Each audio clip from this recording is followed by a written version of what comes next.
सादर प्रणाम। मैं हूं हिमांशु द्विवेदी और एक बार फिर आपका स्वागत हमारे खास कार्यक्रम चर्चा में। चर्चा का आज का हमारा विषय है कोरोना का वार, छात्रों पर भार। बहुत ही गंभीर विषय है। गंभीरता तो कोरोना के कारण पूरी दुनिया में ही आ रखी है, लेकिन कोरोना ने जीवन के तमाम क्षेत्रों को प्रभावित किया है और उसमें से एक बड़ा जो क्षेत्र है वो है शिक्षा का। कोरोना संकट के चलते दुनिया भर के शिक्षण संस्थान बंद हैं। भारत में भी स्कूल, कॉलेज, यूनिवर्सिटीज में ताले लगे हुए। ऐसे में छात्रों की पढ़ाई पूरी तरीके से ठप हो रखी है। सीबीएसई समेत कई राज्यों के शिक्षा विभाग ने ऑनलाइन पढ़ाई कराने का फैसला लिया है। यह फैसला कितना कारगर साबित होगा? कोरोना संकट के बाद क्या भारतीय शिक्षा प्रणाली में एक बड़े बदलाव की उम्मीद हम कर सकते हैं? कैसे निपटने की तैयारी कर रहे हैं हमारी शिक्षा महकमे से जुड़े हुए तमाम जानकार लोग, इस पर आज हम बात करेंगे। लेकिन ये चर्चा शुरू करें उससे पहले समय है आज के विचार सूत्र का। तो हमारा आज का विचार सूत्र यह कहता है कि शिक्षा का कार्य गहराई से और गंभीर रूप से सोचना सिखाना है। बुद्धिमत्ता के साथ चरित्र, यही सच्ची शिक्षा का लक्ष्य है। मार्टिन लूथर किंग जूनियर का यह सूत्र वाक्य था। निश्चित रूप से यह सूत्र वाक्य उस काल के लिए नहीं बल्कि हर कालखंड के लिए समान रूप से अमल में लाने योग्य है। और इस विचार के साथ ही हम अपने आज के विषय पर वापस लौटते हैं। दुनिया से तमाम खबरें आ रही हैं। एक खबर इस रूप में भी आई कि अमेरिका में 1 साल के लिए स्कूल कॉलेजेस बंद कर दिए गए। कितनी सही कितनी गलत आजकल व्हाट्सएप यूनिवर्सिटीज के दौर में तय कर पाना बड़ा मुश्किल होता है। लेकिन भारत के संदर्भ में अगर बात करें तो इस समय सभी शिक्षण संस्थाओं में ताले लगे हुए हैं। अजीबोगरीब स्थिति यह है कि आधे स्तर पर परीक्षाएं हुई हैं, आधी परीक्षाएं बीच में ही रुक गई हैं। नीट जैसी प्रतियोगी परीक्षा भी अनिश्चित काल के लिए स्थगित है। ऐसे में सब अपने भविष्य को लेकर आशंकित हैं। उद्योग, व्यापारी, नौकरी पेशा लोगों की अपनी परेशानी है, पर नौनिहालों अपने भविष्य को लेकर इस कदर चिंतित, इस कदर परेशान है कि हमें लगा कि इस पर बात होनी चाहिए। और बात करने के लिए 4 खास मेहमान हमारे साथ में हैं जो इस क्षेत्र में अपनी विशिष्टता, अपना अनुभव, अपनी हैसियत रखते हैं। हमारे साथ जुड़े हुए हैं छत्तीसगढ़ के जाने माने प्रशासनिक अधिकारी, स्कूल शिक्षा विभाग के प्रमुख सचिव डॉक्टर आलोक शुक्ला जी। वहीं दिल्ली से हमारे साथ शिरकत कर रहे हैं सीबीएसई के सचिव अनुराग त्रिपाठी जी। छात्रों और अभिभावकों से निरंतर संपर्क में रहने वाले जाने माने शिक्षाविद जवाहर सूर्य शेट्टी जी भी हमारे साथ इस चर्चा में हिस्सेदारी कर रहे हैं। और साथ ही शिमला से हमारे साथ जुड़े हुए हैं डॉक्टर आर.के. चौधरी जी, जो एपीजी यूनिवर्सिटी के वाइस चांसलर है। आप सभी का बहुत बहुत स्वागत है हमारे इस खास कार्यक्रम में। और चर्चा की शुरुआत हम जवाहर सूर्य शेट्टी जी से कर रहे हैं। सूर्य शेट्टी जी से चर्चा शुरू करने की वजह यह है कि उनके पास दोनों पक्ष पहुंच रहे हैं। छात्र भी अपनी परेशानी को लेकर मौजूद हैं, अभिभावक भी अपनी परेशानी को लेकर मौजूद हैं, और साथ साथ शिक्षाविद होने के नाते शिक्षक इस समस्या में क्या समाधान खोज रहे हैं, इस पर भी हम उनसे दृष्टि चाहते हैं। अनुराग त्रिपाठी जी हमारे साथ जुड़े हैं। अनुराग त्रिपाठी जी ने लॉकडाउन घोषित होने के साथ में एक पत्र लिखा था और उस पत्र में यह बताया था कि ये चुनौती है जिसे हम अवसर में बदल सकते हैं। और यह सूत्र वाक्य आजकल हर नेता बोल रहा है। अनुराग त्रिपाठी के पास आऊंगा तो उनसे समझने की कोशिश करूंगा कि ये चुनौती बहुत भारी पड़ रही है लोगों को, इसे अवसर में कैसे बदलें, इस पर वो थोड़ी और रोशनी डालें। लेकिन अभी जवाहर जी से समझते हैं कि जवाहर जी कहाँ खड़े हैं हम। ये एक बहुत ही अजीब स्थिति है, और माँ बाप के लिए, बच्चों के लिए और टीचरों के लिए, तीनों के लिए। और टीचरों के लिए इसलिए क्योंकि ये माना जाता है कि बच्चों से आज की तारीख में वो टेक्नोलॉजिकली पीछे हैं। लेकिन मजबूरी ये हो गई कि ऑनलाइन क्लास अगर लेना है तो उनको जूम सीखना पड़ा, या जो भी प्लेटफॉर्म वो यूज़ कर रहे हैं, गूगल क्लासरूम या जो भी, तो उनको ज़बरदस्ती में सीखना पड़ा। और ये एक वरदान साबित हुआ कि हमारे टीचर सक्षम हो गए कि ऑनलाइन क्लास ले सकें।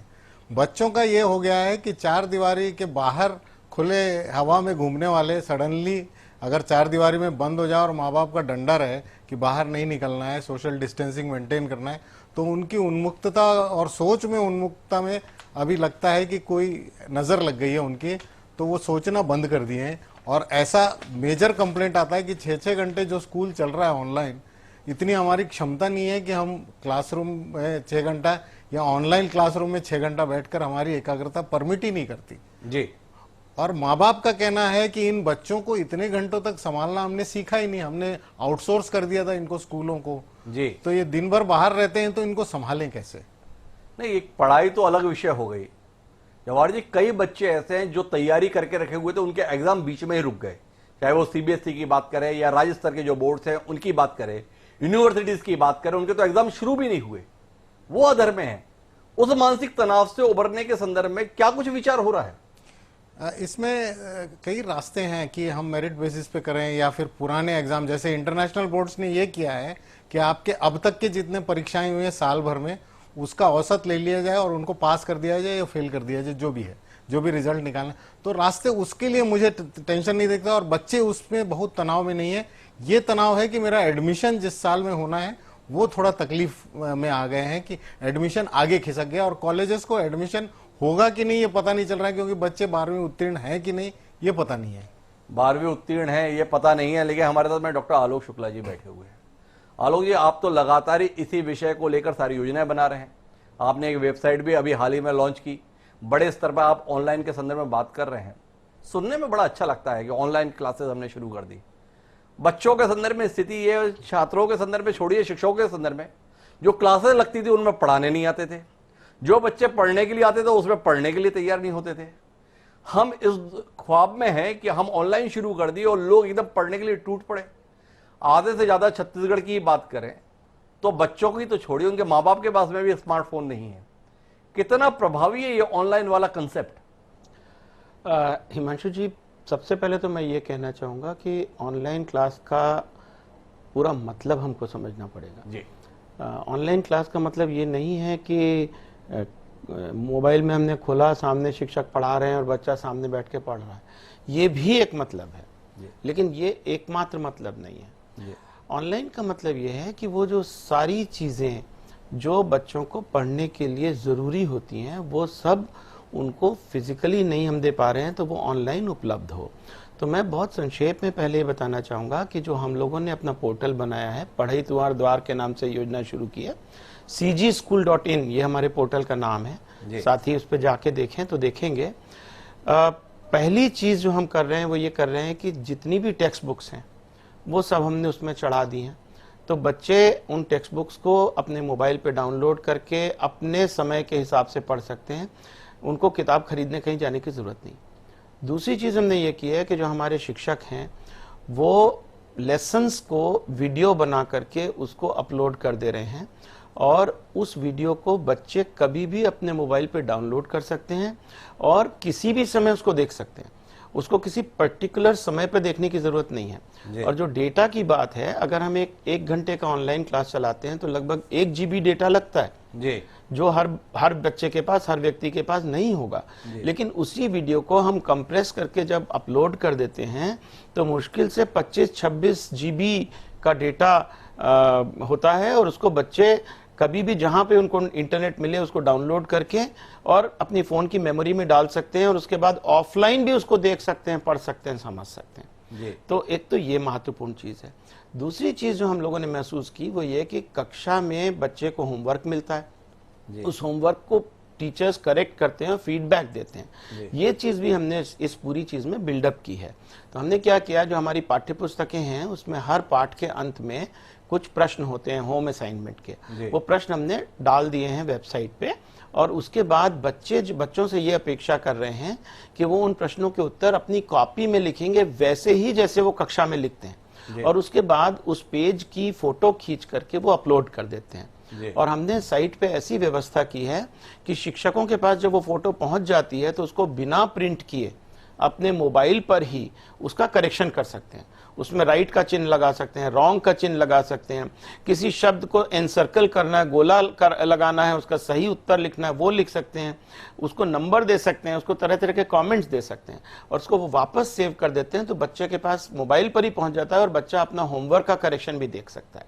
इसी तरह से बच्चा अगर मान लीजिए कोई उसको शंका है किसी प्रकार की, तो वो अपनी शंका का समाधान भी ऐसे ही ऑनलाइन कर सकता है। और याद रखिएगा कि इसमें किसी में भी जूम ऐप या किसी दूसरे ऐप की जरूरत नहीं है, ये सीधे सीधे हमारी वेबसाइट पे होता है। अब रह गया एक कि ऑनलाइन कक्षा में जहां पर इंटरैक्टिव सेशन हो रहा है, वो हम लोग पहले जूम पे करते थे, लेकिन जूम की थोड़ी सी ये सुनने को मिला कि उसमें हैकिंग की संभावना है, तो हम लोगों ने जूम बंद कर दिया है। अब हम लोग सिस्को, वेबएक्स और दूसरे प्लेटफॉर्म पे कर रहे हैं। तो वो होता है, मतलब वो उसमें जरूर थोड़ा सा डेटा ज्यादा लगता है, पर वो केवल एक छोटी सी चीज है। जी नहीं, मेरा आपसे जो प्रश्न है वो केवल डाटा को लेकर ही नहीं था। डाटा तो बात की चीज है, आधे लोगों के पास तो मोबाइल नहीं। एक दूसरा, हम उस देश में रह रहे हैं जिस देश में बच्चों को पढ़ाने के लिए मिड डे जैसी योजना लानी पड़ती है कि अरे खाने के नाम पर आ जाएंगे तो पढ़ लेंगे। उस देश में हम ये उम्मीद कर रहे हैं कि बच्चे हमारे मोबाइल से पढ़ेंगे। ये एक सवाल। दूसरा सवाल इस बात का है कि जिन टीचर्स की आप बात कर रहे हैं कि वो मोबाइल में ही होमवर्क चेक कर देंगे, सारी चीजें कर देंगे, जिन लोगों से ढंग से कॉपी चेक करना नहीं आता है, इसका गुणवत्ता के संदर्भ में आपने इतने कार्यक्रम चलाए शुक्ला साहब, आप तो खुद उसके हिस्सा रहे हैं, वहां पर इस प्रकार की कल्पना के साथ में किस नींव को तैयार कर रहे हैं? बच्चे हमारा भविष्य हैं, बच्चे नींव हैं। क्या कोरोना के चलते नींव धसकने का खतरा आप महसूस कर रहे हैं? बतौर शिक्षा सचिव आपसे वास्तविक स्थिति समझने का हम प्रयास कर रहे हैं। हाँ, तो बहुत आप अगेन बिल्कुल सही बात कह रहे हैं हिमांशु जी। ये तो बिल्कुल मानने योग्य बात है कि बच्चे और शिक्षक के बीच में आपसी संबंध सीधा सीधा होना ही चाहिए। अब समस्या ये है कि क्योंकि स्कूल बंद हैं, बाहर निकलना मना है, शिक्षक और बच्चे स्कूल नहीं जा सकते, तो हमको कोई ऑल्टरनेटिव ढूंढना ही पड़ेगा। रह गई बात ये कि लोग उपयोग करेंगे कि नहीं करेंगे, तो मैं केवल कुछ छोटे छोटे आंकड़े आपको बताना चाहता हूं। और मैंने ये महसूस किया है कि जब कभी कोई समस्या होती है तो हम लोग इतने रिजिलियंट हैं कि उस समस्या का हल हम निकालने में सक्षम हैं। हमारी वेबसाइट पे हिमांशु जी आज की तारीख में छत्तीसगढ़ के लगभग 18.5 लाख बच्चे पंजीकृत हैं। अगर उनके पास मोबाइल नहीं है तो उन्होंने पंजीकरण कैसे किया? अपने मोबाइल से ही किया। तो बहुत सारे बच्चे क्या कर रहे हैं कि अगर उनके पास मोबाइल नहीं है तो वो किसी पड़ोसी के मोबाइल से काम कर रहे हैं। अगर घर में एक मोबाइल है और उस मोबाइल पे उस घर में 5 बच्चे हैं तो 5 बच्चे उसी मोबाइल का उपयोग करके कर रहे हैं। आज की तारीख में लगभग 18.5 लाख बच्चे, हमारे टोटल जो स्कूल शिक्षा में बच्चे हैं छत्तीसगढ़ में लगभग 30 लाख हैं, उसमें से 18.5 लाख बच्चे इसका उपयोग कर रहे हैं। शिक्षकों का आपने कहा कि शिक्षक करेंगे कि नहीं करेंगे। स्कूल शिक्षा विभाग में हमारे यहाँ छत्तीसगढ़ में लगभग 2 लाख शिक्षक हैं, उसमें से 1,71,000 शिक्षक आज की तारीख में हमारे इसमें पंजीकृत हैं। तो और जो आप कह रहे हैं होमवर्क, तो कुछ चीजें होमवर्क जैसे हम लोगों ने परसों ही शुरू किया था। आज की स्थिति है कि लगभग 700 बच्चों ने अपना होमवर्क उसमें अपलोड किया है और उसमें से आधे होमवर्क का करेक्शन हमारे टीचर कर चुके हैं। तो हम लोग न केवल इसको उपलब्ध करा रहे हैं बल्कि डेली हम मॉनिटरिंग करते हैं। हमारे जो शिक्षक हैं उनके साथ में हम लोग वीडियो कॉन्फ्रेंसिंग पे और दूसरी चीजों से बातें करते हैं और कोशिश करते हैं कि उनको जितनी हम प्रेरणा दे सकें उतनी प्रेरणा दें और जो उपलब्ध परिस्थितियां हैं उनमें हम अधिक से अधिक जो कुछ करा सकें वो कराएं। आपसे मैं एक सवाल और करता हूं, उसके बाद में मैं अनुराग त्रिपाठी जी के पास रुख करूंगा। आपसे जानने का विषय यह है कि आपकी परीक्षाएं चल रही थी तभी यह लॉकडाउन घोषित हो गया। परीक्षा परिणाम पर इस लॉकडाउन के चलते क्या फर्क पड़ने वाला है?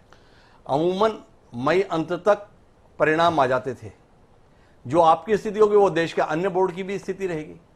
क्या कुछ उम्मीद कर सकते हैं छात्र? हमने मतलब छत्तीसगढ़ की परिस्थिति में हम लोग बाकियों से शायद थोड़ा बेहतर हैं। उसका कारण यह है कि हमारी 10वीं की परीक्षा लगभग पूर्ण हो गई थी। कुछ छोटे मोटे ऐसे विषय छूटे थे जो कि बहुत अनिवार्य विषय नहीं हैं, वो केवल ऑप्शनल सब्जेक्ट हैं। तो आज की तारीख में 10वीं के केवल 30,000 बच्चे ऐसे हैं जिनको छोटी छोटी परीक्षाओं में बैठना बाकी था, बाकी सबकी परीक्षाएं हम ले चुके हैं।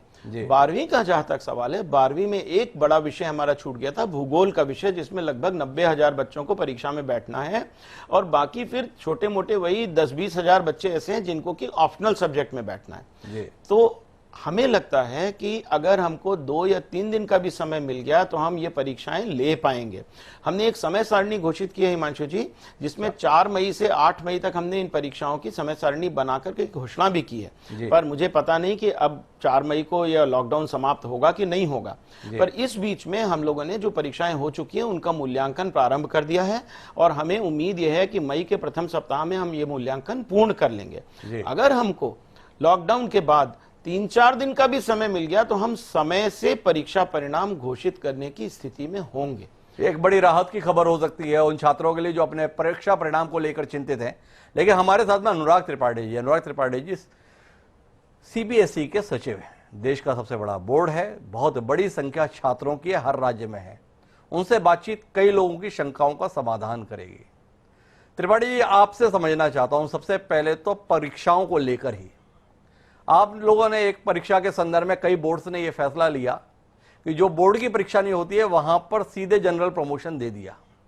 ये योजना पहले भी केंद्र सरकार ने चलाई थी और उसके बड़े घातक या नकारात्मक परिणाम देखने को मिले। ऐसी क्या हड़बड़ाहट रही जब लॉकडाउन 21 दिन 15 दिन के घोषित हो रहे हैं, तो जनरल प्रपोजिशन देने की ऐसी जल्दबाजी का कारण क्या रहा, ये आपसे समझने का है। और क्या इसके संदर्भ में कोई चिंताएं आप लोगों की हैं? शिक्षा जगत से जुड़े हुए आप महत्वपूर्ण स्तंभ हैं, इसके परिणाम आने वाले समय में काफी नुकसानदेह रहेंगे।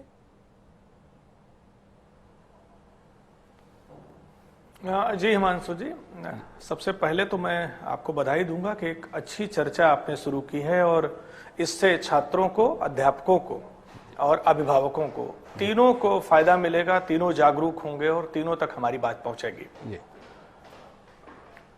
और दूसरा, मैं आपको ये भी कहना चाहूंगा कि छत्तीसगढ़ सरकार जो एक अच्छा कार्य कर रही, जिन्होंने सेक्रेटरी सर ने बहुत सारी चीजें बताई, मैं उन्हें शुभकामना देना चाहूंगा कि ये एक अच्छा प्रयास है और जब चीजें रुक गई हैं वहां कुछ ना कुछ करने का प्रयास किया जा रहा है। हिमांशु जी, मैं ये आपको बताना चाहूंगा कि सीबीएसई ने एक सर्कुलर निकाला कि क्लास 1 से लेकर के क्लास 8 तक के जिन बच्चों की परीक्षाएं हो गई हैं और रिजल्ट नहीं निकला है, या जिन बच्चों की कुछ परीक्षाएं रह गई हैं, उन बच्चों को प्रमोट कर दिया जाए। आपको ये कहना चाहूंगा, क्लास 1 to 8 ये स्कूल अपनी स्तर पर करते हैं और 99% हमारे विद्यालयों में परीक्षाएं हो चुकी थी और रिजल्ट भी निकाल दिया था। 1% से भी कम स्कूल और बच्चे रहे होंगे जिनका परीक्षा परिणाम कोविड के इस संकट के पहले नहीं आया था या परीक्षाएं नहीं हुई थी। तो ये चिंता करने की जरूरत नहीं है कि बिना परीक्षा के और बिना आकलन के बच्चे प्रमोट कर दिए गए। मैं एक मिनट के लिए आपको बीच में रोकता हूं। ये सीबीएसई के संदर्भ में जो बात कह रहे हैं वह 100% सही है, आपका आंकड़ा भी सही है, लेकिन सीबीएसई तमाम राज्यों के बोर्ड के लिए एक रोल मॉडल है। जो आप करते हैं बाकी लोग उसका अनुसरण करते हैं।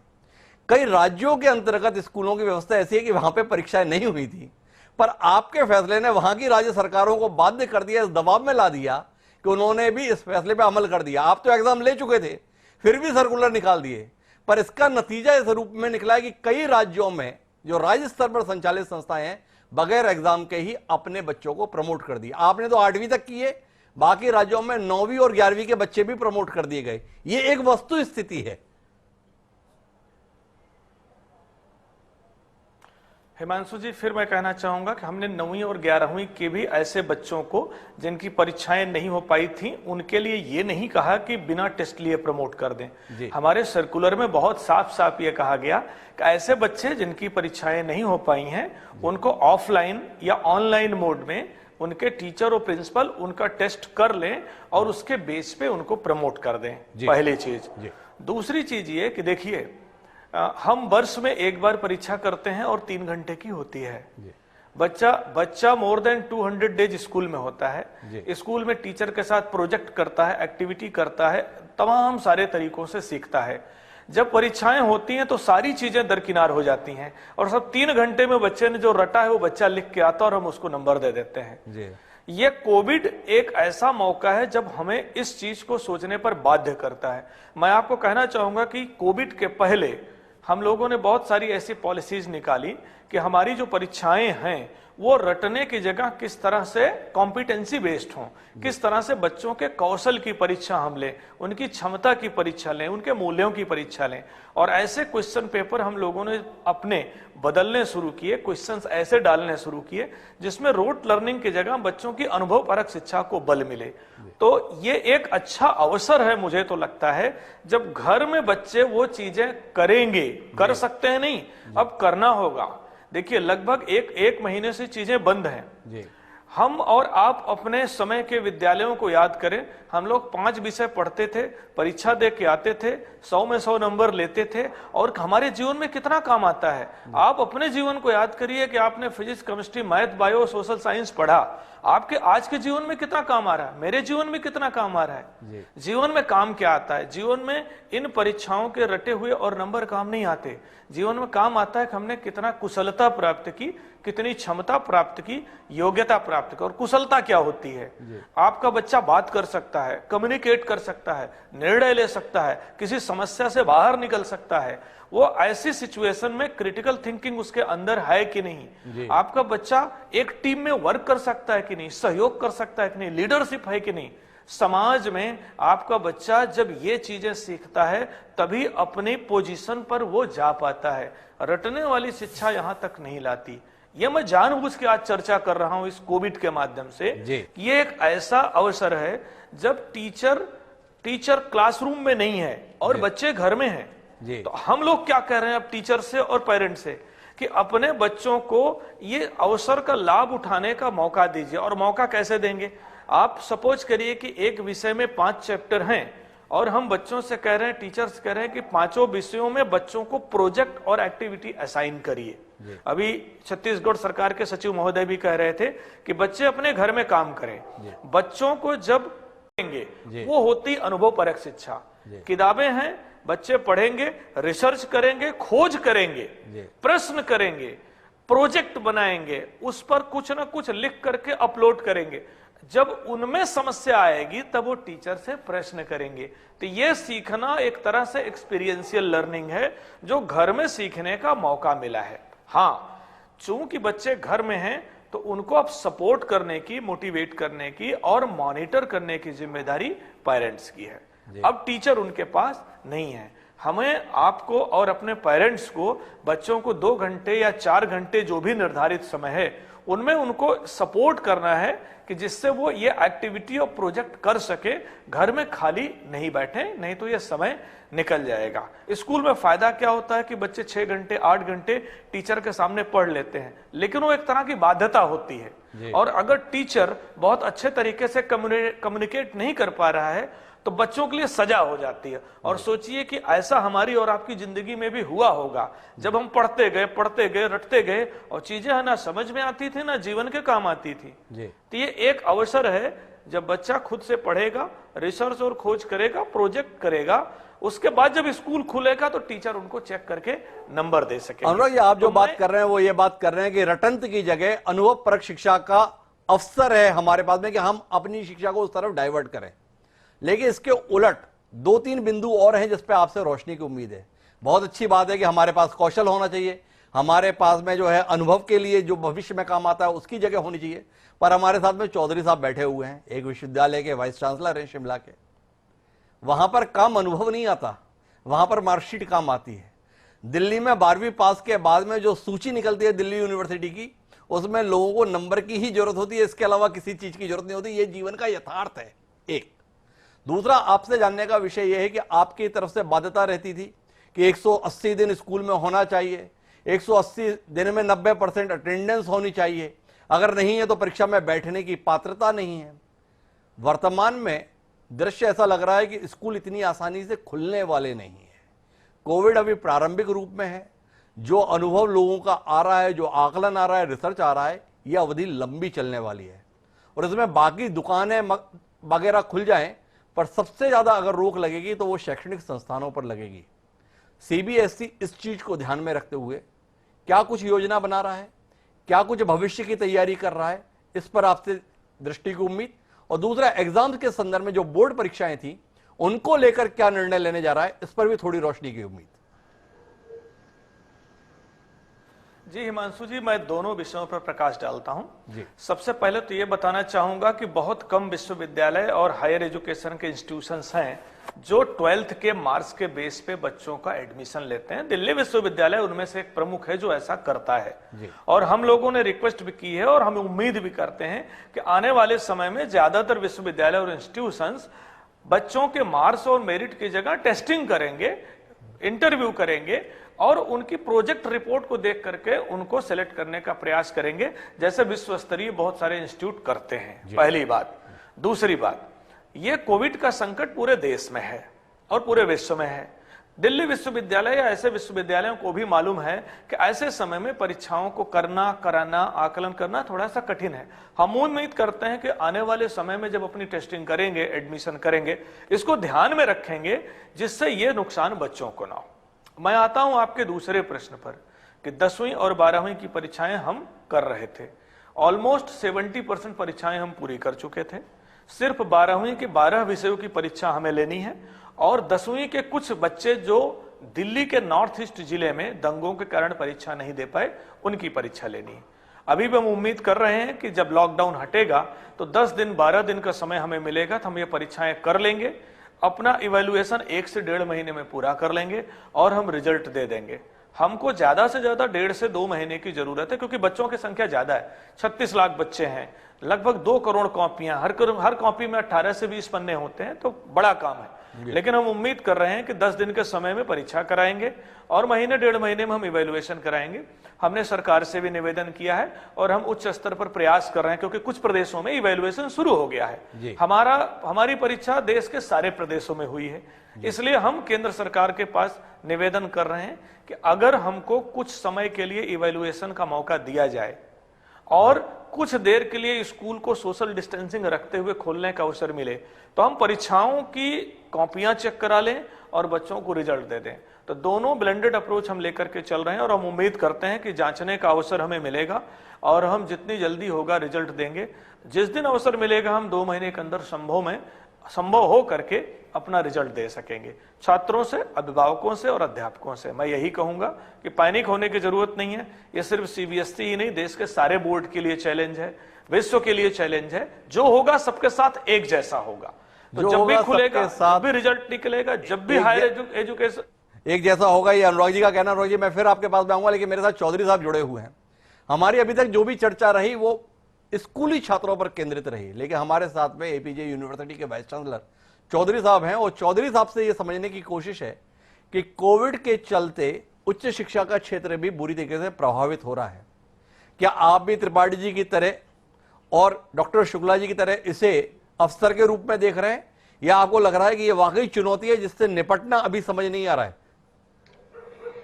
नमस्कार जी, डॉक्टर हिमांशु जी। जी, बड़ा अच्छा डिबेट चल रहा है और मैं साधुवाद देना चाहूंगा त्रिपाठी जी को और अन्य आलोक जी को, जो बड़ा अच्छा उन्होंने विचार व्यक्त किए हैं। स्कूली शिक्षा ने पूरी शिक्षा जगत, विश्व के शिक्षा जगत के लिए कोविड-19 एक अवसर लेके आया है जी। शुरू में तो ये एक चुनौती की तरह आई। ऑल एंड सडन जब हमें पता चला जो इंस्टीट्यूशंस को क्लोज करना है, और most of the institutions soft थे, जैसे कैसे चलेगा, it was the mid of the semester.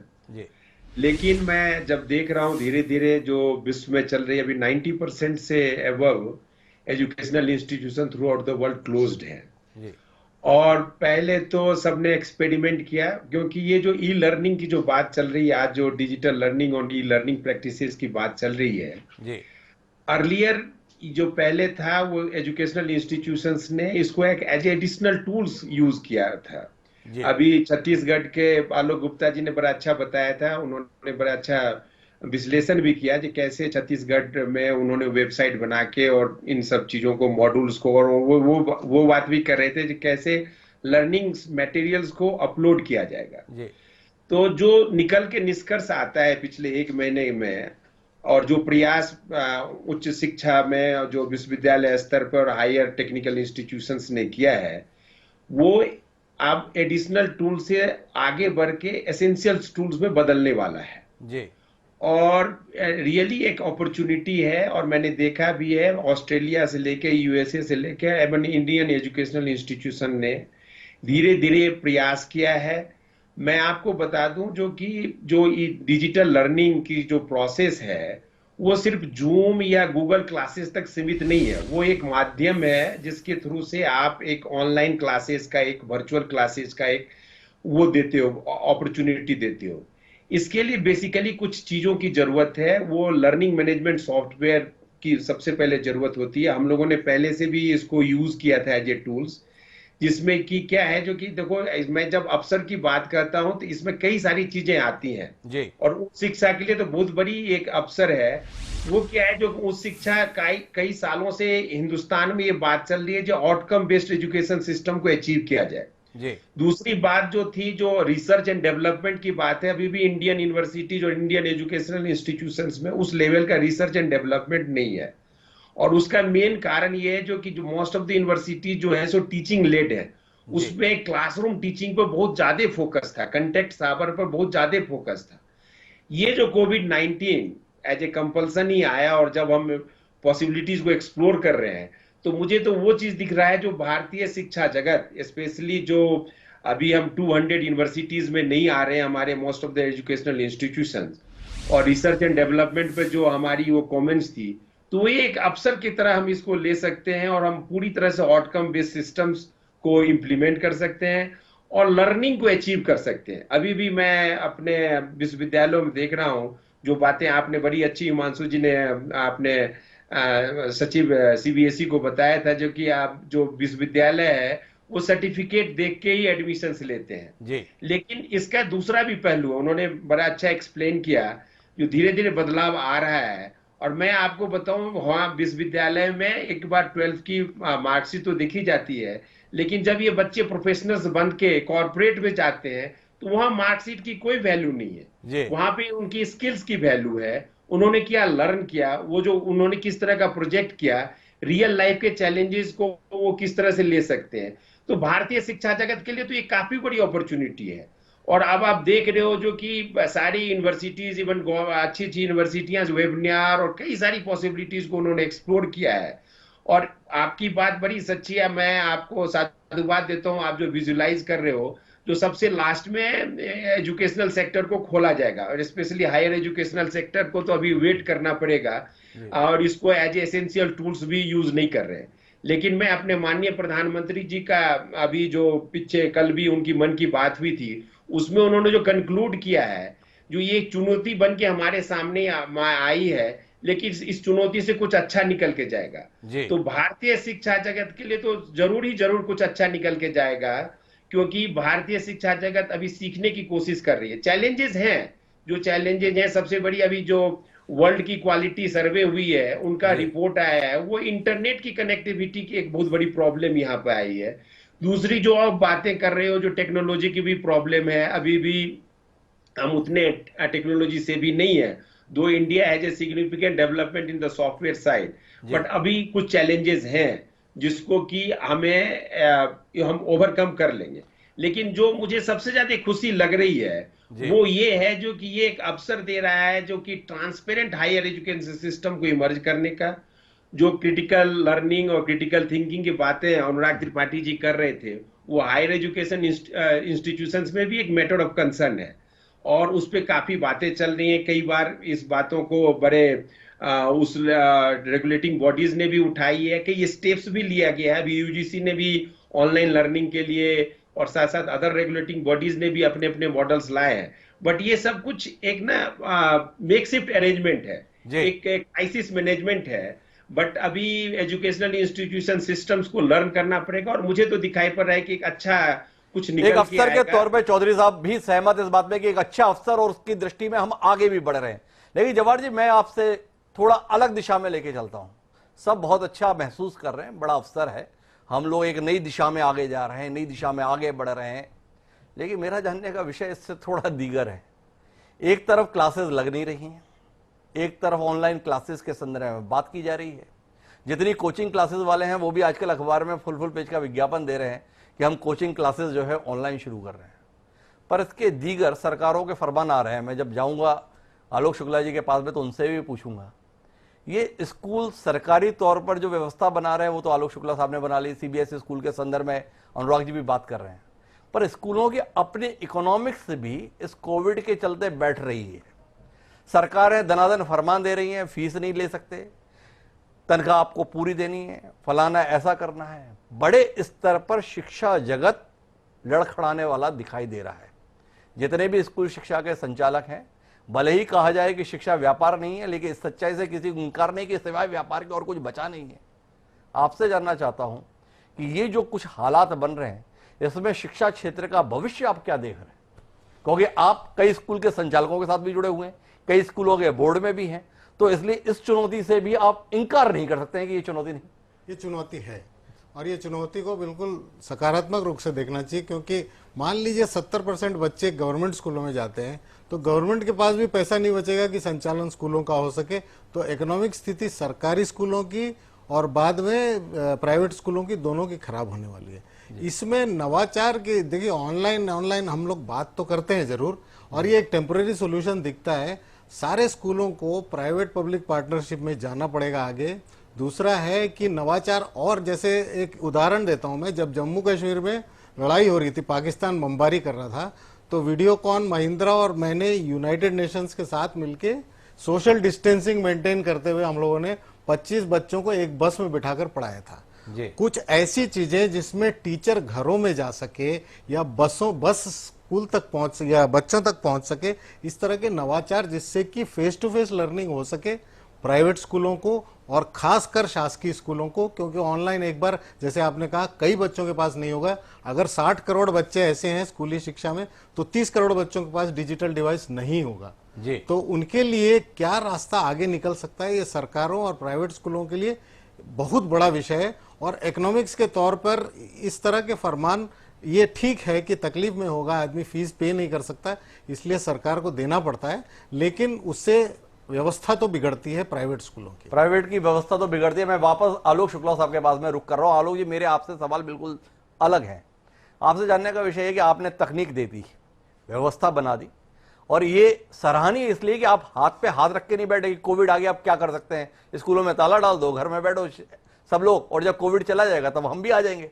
आपने उसके स्थान पर विकल्प तो दिया, कम से कम 18 लाख लोगों को तो आप जोड़ पाए।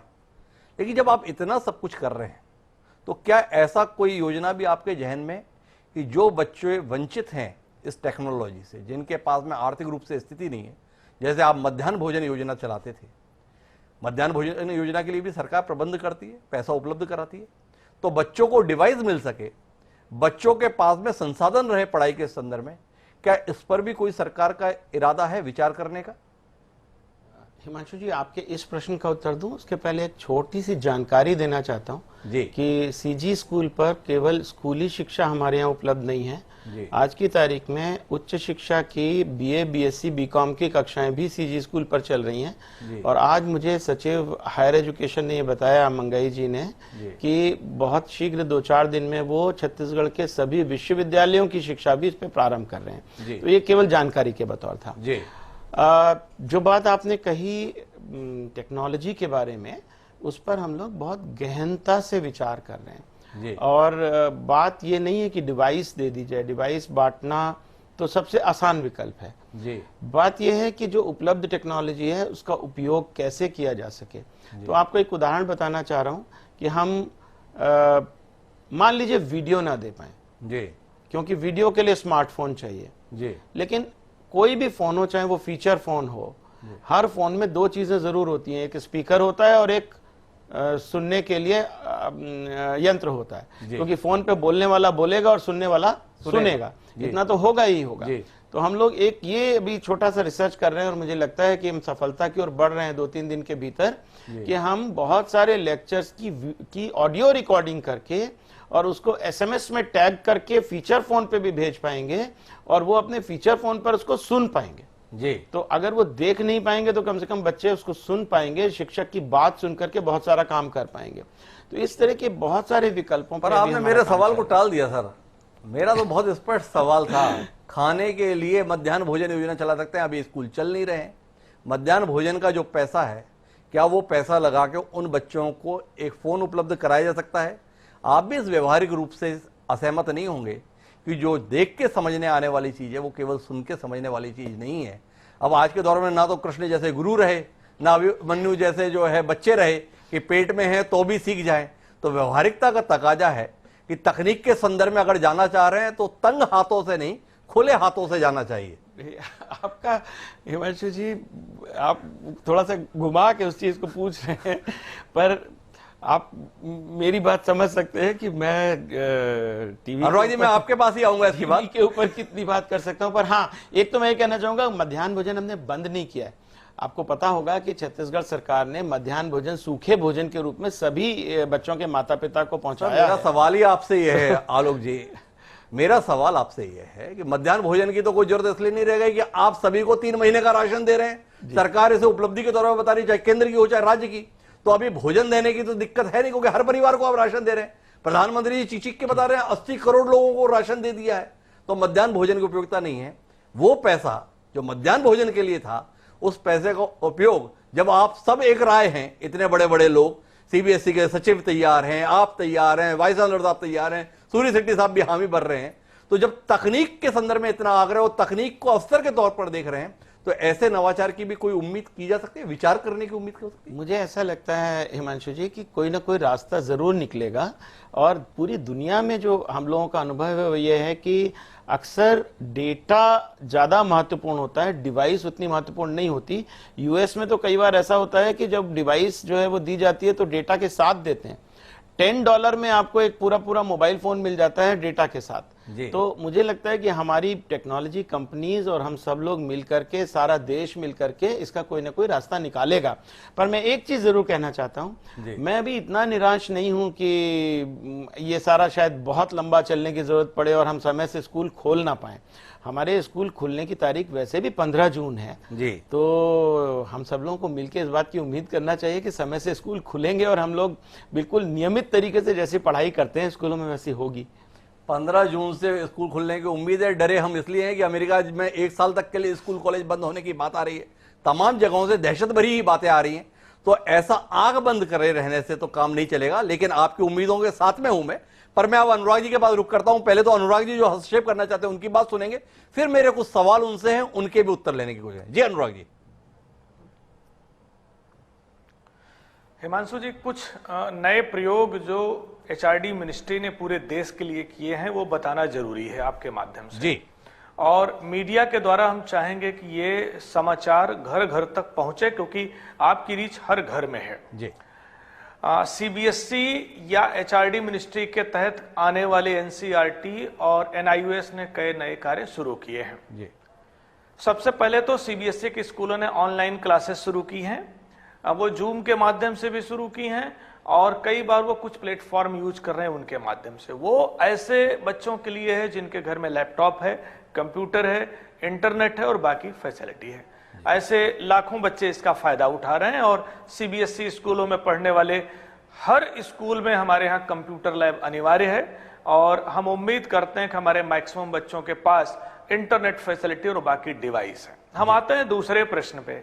ऐसे कई करोड़ गरीब बच्चे हैं जिनके पास स्मार्टफोन नहीं होंगे, जिनके पास इंटरनेट और लैपटॉप नहीं होगा, जो प्रश्न आप अभी सचिव महोदय से कर रहे थे थोड़ी देर पहले जी। इसका एक उत्तर मैं ये देना चाहूंगा कि इस समय एचआरडी मिनिस्ट्री के स्वयं पोर्टल पर और स्वयं प्रभा चैनल पर लाइव क्लासेस चल रही हैं टेलीविजन पर जी।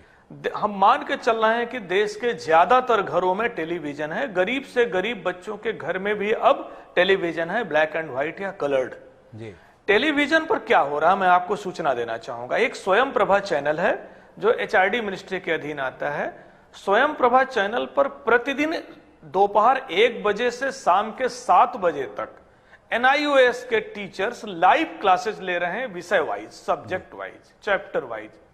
इन 7 घंटों के अलावा बाकी जो समय बचता है वो 7 दिन 24 घंटे रिकॉर्डेड क्लास चल रही है। बच्चा किसी भी दिन किसी भी समय रिकॉर्डेड क्लास को सुन सकता है। दूसरा, एनसीईआरटी के भी चैनल लाइव हो गए हैं और प्रतिदिन प्राइमरी और जूनियर हाई स्कूल के बच्चों के लिए 2-2 4 घंटे की लाइव क्लासेस चल रही है। ये पहले डीटीएच चैनल पर आता था, डायरेक्ट टू होम पर जी। आज एचआरडी मिनिस्ट्री ने इसको लोगों से प्रयास करके एक मंच बनाया और उसमें जियो पर, एयरटेल पर, टाटा स्काई पर, दूरदर्शन पर, हर चैनल पर ये चैनल आ रहे हैं। तो पहली सूचना आपको पूरे देश को देना चाहूंगा कि जिन बच्चों के पास इंटरनेट और मोबाइल नहीं है तत्काल उनको स्वयं प्रभा चैनल पर एनआईओएस और एनसीईआरटी से जुड़ना चाहिए। एनसीईआरटी अभी हाई स्कूल और इंटर के भी लाइव क्लासेस शुरू करने वाली है। मैं आपको बीच में रोकता हूं अनुराग जी, मैं आपकी बात आगे भी सुनूंगा, लेकिन ये एक विचार के तौर पर आपसे सवाल है। हम इस देश में बात करते हैं कि एक विधान एक निशान ये होना चाहिए, देश एक है, इसमें सारी चीजें समान रूप से होनी चाहिए। लेकिन एक बड़ा विरोधाभास शिक्षा व्यवस्था के संदर्भ में है। एक देश है पर हर बोर्ड अपना पाठ्यक्रम अलग चला रहा है। सीबीएसई का अलग पाठ्यक्रम है, छत्तीसगढ़ की बात करें यहां का बोर्ड अपनी किताबें निकाल रहा है, हरियाणा अपनी निकाल रहा है, हिमाचल अपनी निकाल रहा है। आप शिक्षा जगत से जुड़े हुए हैं, 3 साल तो आपको बतौर सचिव ही कार्य करते हुए हो गए हैं। क्या बतौर विचार के तौर पर, मैं आलोक शुक्ला साहब से भी पूछूंगा, क्या ये अवसर इस बात के लिए भी है, जब हम तमाम अवसरों की बात कर रहे हैं, कि पूरे देश के लिए एक किस्म का पाठ्यक्रम स्कूली शिक्षा के अंतर्गत निर्मित होना चाहिए? हिमांशु जी, सबसे पहले तो ये बताना चाहूंगा कि देश में लगभग 45 स्कूली बोर्ड हैं। जी। सीबीएसई, आईसीएसई, आईबी और इसके अलावा प्रदेश के बोर्ड हैं। आपको ये बताना चाहूंगा कि करिकुलम ऑलमोस्ट सारे बोर्ड एनसीईआरटी का फॉलो करते हैं। जी।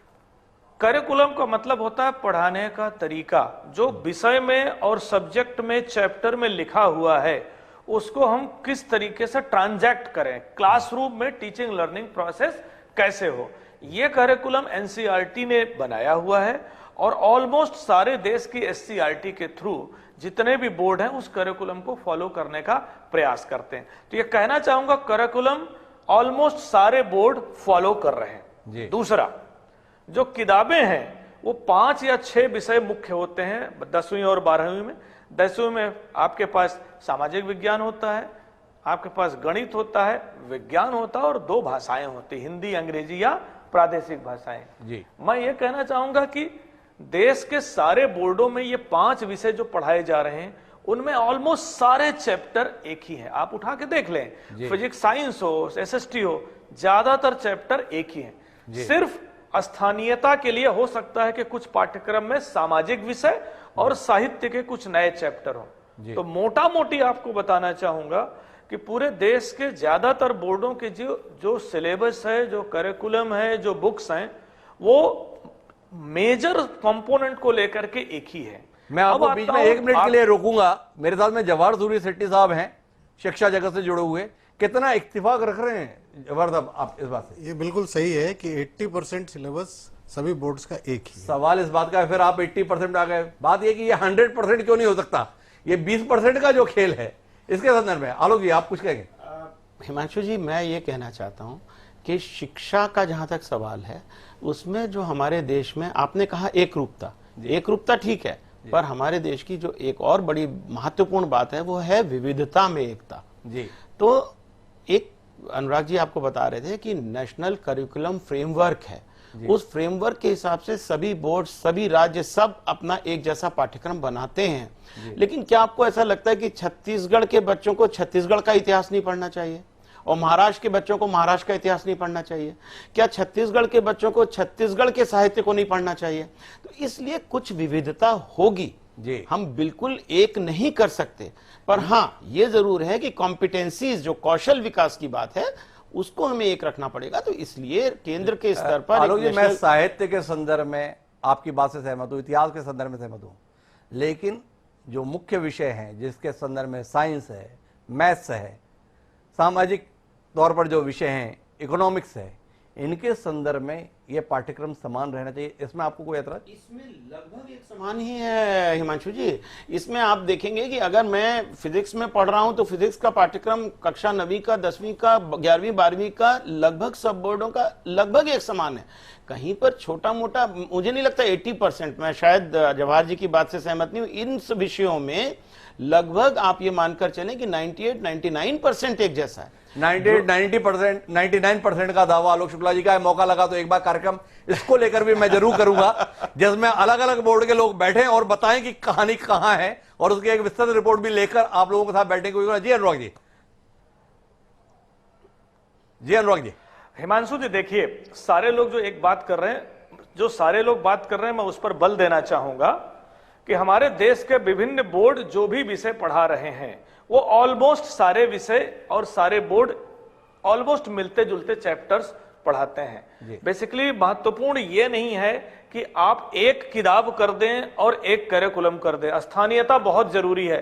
स्थानीय संस्कृति के रंग होने चाहिए, लोक कलाएं, लोक कथाएं होनी चाहिए, स्थानीय भाषा का पुट होना चाहिए, स्थानीय भूगोल होना चाहिए, स्थानीय इतिहास होना चाहिए। देश बहुत बड़ा है और विविध है। ये वैसा देश नहीं है जैसे जर्मनी में सिर्फ एक ही भाषा बोली जा रही है। इस देश में कितनी सारी भाषाएं हैं, कितनी सारी संस्कृतियां हैं, कितने सारे तरह के लोग हैं। तो कुछ चीजें एक होनी चाहिए और कुछ चीजें विविध होनी जी। चाहिए। और इस समय जो एनसीईआरटी का करिकुलम है वो विविधता में एकता को पुष्ट करता है। इसलिए मैं कहूंगा कि जो सारे बोर्ड कर रहे हैं उसमें कोई बहुत बड़ी खामी नहीं है। यहां आपको एक जरूरी चीज बताना चाहूंगा, उद्देश्य 5 किताबें और 10 किताबें पढ़ाने का नहीं है। हमारा उद्देश्य मौर्य और गुप्ता साम्राज्य हिस्ट्री में पढ़ाना या ज्योग्राफी में हमें माउंटेन्स के बारे में और किसी दूसरी चीज के बारे में पढ़ाना या लिटरेचर में पोएम्स पोएट्री जो कहानियां पढ़ाना, उद्देश्य ये नहीं है। इनके बहाने, इन चैप्टर्स और विषयों के बहाने हमारा उद्देश्य बच्चों की स्किल डेवलप करना है। जब एक बच्चे को आप लिटरेचर पढ़ाते हैं तो वहां उद्देश्य उस प्रश्न का, कविता का, कहानी का प्रश्न उत्तर लिखना नहीं है कि कविता का अर्थ क्या है। उद्देश्य यह है कि उस बच्चे में कविता लिखने की रचनात्मकता आई कि नहीं, अपने पर्यावरण के प्रति चेतना आई कि नहीं, उस बच्चे में सेंसिटिविटी आई कि नहीं। साहित्य का बच्चा लीडरशिप डेवलप करता है, कम्युनिकेट करता है, व्यवहार करता है, अच्छा भाषण देता है, संवाद करता है, तो उसके अंदर ये स्किल आई कि नहीं। इसी तरह से गणित और विज्ञान होता है। गणित और विज्ञान में सिर्फ फॉर्मूला रट करके नंबर लेना, लॉजिक आई कि नहीं, प्रॉब्लम सॉल्विंग हुआ कि नहीं, डिसीजन मेकिंग हुआ कि नहीं। उद्देश्य यह है। अनफॉर्चुनेटली हमारी रोट लर्निंग इस चीज पर ध्यान नहीं देती और ज्यादातर स्कूल और टीचर नंबरों की रेस में बढ़ करके 100 में बच्चों को ढकेल देते हैं। जी। ये एक अच्छा अवसर है जब हम विचार करें कि उद्देश्य 100 में 100 लेना नहीं है और यूनिवर्सिटी में एडमिशन लेना नहीं है। उद्देश्य तो उसके बाद सोसाइटी में बच्चे को अपना प्रोडक्टिविटी देना है, एक अच्छी लीडरशिप लेके आना है, क्रिएटिव होना है, इनोवेटिव होना है, कुछ नए रिसर्च करना है। आप देखिए कोविड का संकट है और पूरे देश में लाखों करोड़ रुपए इस समय सरकारी रिसर्च की तरफ टर्न कर दी हैं कि आप वैक्सीन डेवलप करो, कोविड की दवाएं डेवलप करो। ये शिक्षा का उद्देश्य होना चाहिए कि आपका बच्चा रिसर्च ओरिएंटेड हुआ कि नहीं, खोज प्रवृत्ति उसमें डेवलप हुई कि नहीं, क्यूरियस हुआ कि नहीं, सेंसिटिविटी आई कि नहीं, क्योंकि ये चीजें समाज और देश को देंगी। तो मैं एक बार इस चीज को फिर कंसाइल करने का प्रयास करूंगा कि पूरे देश के सारे बोर्ड मिलकर के एनसीईआरटी करिकुलम को फॉलो करने का प्रयास करते हैं और साथ में अपनी स्थानीयता का पुट रखते हैं। और सारे बोर्डों का उद्देश्य यह होना चाहिए कि बच्चा जब उनका प्राइमरी स्कूल से 12th के बाद निकले और यूनिवर्सिटी और कॉलेज में 12th के बाद पोस्ट ग्रेजुएशन करके निकले तो उसके पास 21st सेंचुरी की स्किल होनी चाहिए। मेरा एक आपसे बीच में हस्तक्षेप करता हूं मैं। अनुराग जी, आपकी बात बहुत अच्छी है, सुनने में भी बहुत अच्छी लग रही है, समझने में भी अच्छी लग रही है, लेकिन दिक्कत यह है कि जिस शहर में आप बैठे हुए हैं ना, आपके सिद्धांत पर 12वीं पूरा करने के बाद वहीं पे इस पे अमल नहीं हो पाता। आपने देखा है क्या हालत होती है बच्चों की, क्या हालत होती है पेरेंट्स की जब उन्हें एडमिशन लेना होता है। दिल्ली में एडमिशन एक कॉलेज में लेना एवरेस्ट पे चढ़ने से कहीं ज्यादा महत्वपूर्ण हो जाता है।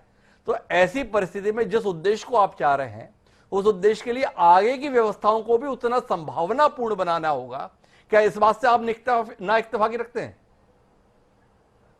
जी, आर के चौधरी जी कुछ कहना चाह रहे हैं, पहले आर के चौधरी जी की बात सुन लेता हूं।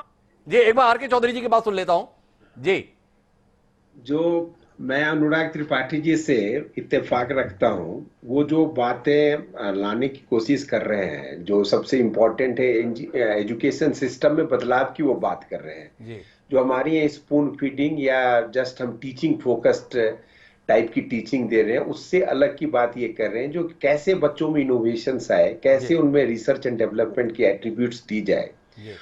और मैं फिर जो, क्योंकि हमारा मुद्दा जो है सो कोरोना का भार, छात्रों पर भार, तो आपने छात्रों पर भार दिया है, बट हम लोगों ने कहा है जो छात्रों के लिए एक अवसर है जी।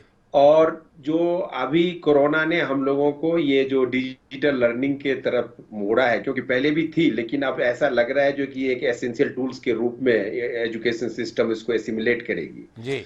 तो मेरा जो पक्ष है और जो त्रिपाठी जी का पक्ष है वो ये है कि देखो क्या हो रहा है जी कि बच्चों को हम खुद करने के लिए कुछ नहीं दे रहे हैं जी। उनकी जो क्रिटिकल थिंकिंग है या उनका जो प्रॉब्लम सॉल्विंग स्किल्स है उसमें बहुत ज्यादा अपॉर्चुनिटी नहीं दे रहे हैं। अब अभी जो एक चैलेंज आया है जिसमें कि क्लासेस बंद है, यूनिवर्सिटीज बंद है, स्कूल्स बंद है और बच्चों को जो अभी पीछे डॉक्टर आलोक गुप्ता शुक्ला जी ने भी बोला था जो घर पे रह के जब वो पढ़ रहे हैं तो उनको क्या हो रहा है कि कुछ खुद भी काम करना पड़ रहा है। जब आप स्ट्रगल करते हो तो लर्न करते हो, जी। तो ये एक अच्छी बात ये दे रहे हैं। वो जो इन्होंने जो बातें की हैं, सीबीएसई के सेक्रेटरी हैं, हम लोग भी चाह रहे हैं हायर एजुकेशन सिस्टम तो सफोकेट कर रहा है, जी। जो कैसे बदलाव हो, क्योंकि प्रॉब्लम क्या आ रही है। अभी तो आप एडमिशंस की बात कर रहे हो, मैं आगे तक की सोच रहा हूँ। जी। सबसे बड़ी बात है जो इंडियन कॉर्पोरेट्स और इंडस्ट्री जो है सो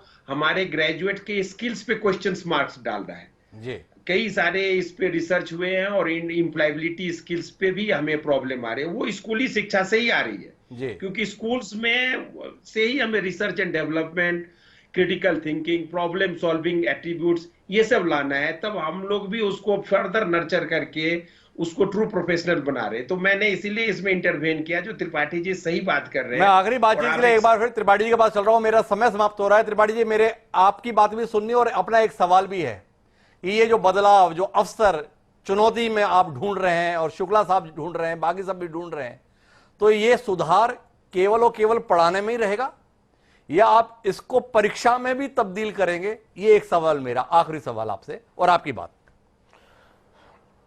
बहुत बहुत बहुत सुंदर और बहुत अच्छा प्रश्न आपका है। परीक्षा में क्या बदलाव होगा, मैं अभी थोड़ी देर बाद बताऊंगा। जी। सबसे पहले तो मैं आपको यह बताना चाहूंगा कि हमें जगना पड़ेगा और हमें सोचना पड़ेगा। हम नहीं सोचेंगे तो 70 साल स्वतंत्रता को हो चुके हैं और बहुत सारी समस्याएं देश में अभी भी हैं। शिक्षा और स्वास्थ्य, यही दो चीजें हैं जो देश का भविष्य बनाएंगी।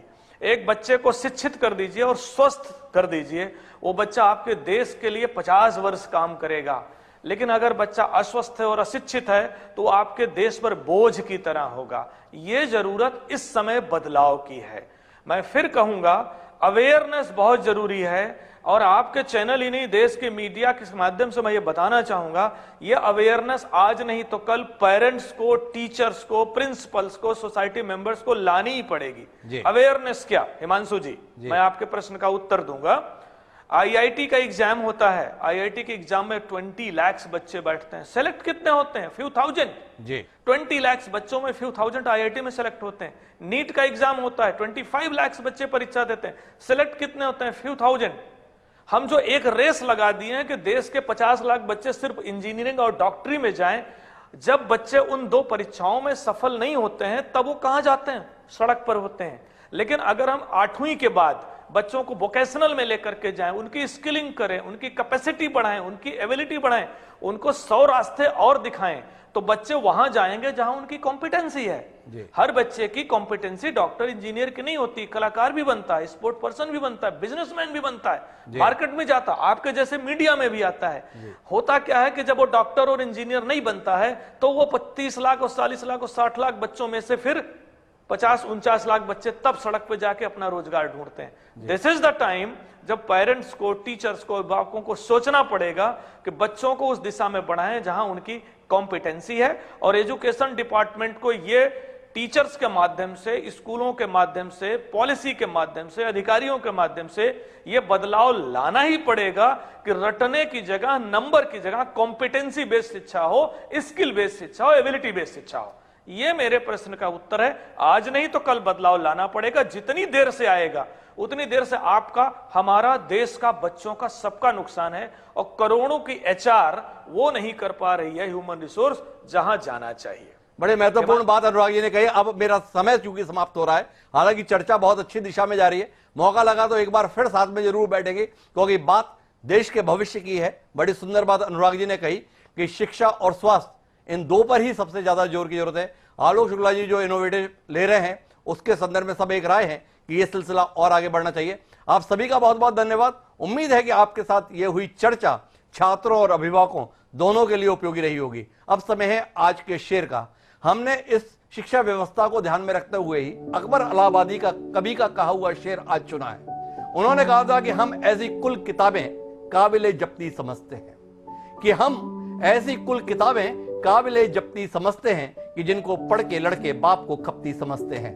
बहुत ही तार्किक तरीके से जो उन्होंने बात कही थी, हमारी आज की चर्चा का निष्कर्ष भी कमोवेश वही है। हमें ऐसी शिक्षा व्यवस्था को अपनाना है जो भीड़ का हिस्सा ना बने, बल्कि भीड़ में अपना मुकाम देते हुए दिखे। आज के लिए इतना ही। आप मुझे दीजिए याद, कल फिर मुलाकात होगी नए विषय के साथ। सादा प्रणाम।